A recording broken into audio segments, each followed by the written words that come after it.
రామాయణంలో రామచంద్రమూర్తి చూడండి, ఆయన అడుగు తీసి అడుగు వేస్తే ధర్మ పరిపాలన చేశాడు.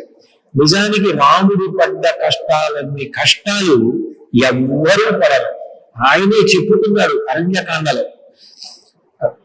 రాజ్యమా పోయింది, అరణ్యవాసమా ప్రాప్తించింది, తండ్రికి ప్రాణ స్నేహితుడు జటాయువా మరణించాడు, భార్య చూస్తే అపహరింపబడింది, కనీసం ఆమె జాడ కూడా తెలియదు, తమ్ముడితో కలిసి అడవులను తిరుగుతున్నాడు.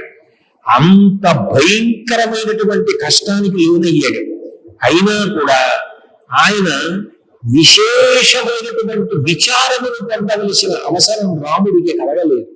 రాముడు అంత సంతోషంగా ఎందువలన ఉండగలిగాడు అంటే, నేను ధర్మమును పాటిస్తున్నానా లేదా? అడుగు తీసి అడుగు వేస్తే రాముడు ధర్మ పరిపాలన ఒక్కటే చేశాడు. ఆ ధర్మము చేత రాముడు ఎప్పుడూ సంతోషంగా ఉన్నాడు. పుష్టి అంటే మనం తిన్నది ఏది మనకి శక్తిగా మారిందో ఆ శక్తిని సద్వినియోగం చేసి, నేను ఈ శక్తిని దుర్వినియోగం చెయ్యలేదు, నేను సద్వినియోగం చేశాను, నేను ధార్మికంగా బ్రతికాను అనేటటువంటి సంతోషాన్ని పొంది బ్రతికి ఉండడం, అటువంటి జీవన విధానాన్ని కలిగి ఉండడానికి పుష్టి అని పిలుస్తారు.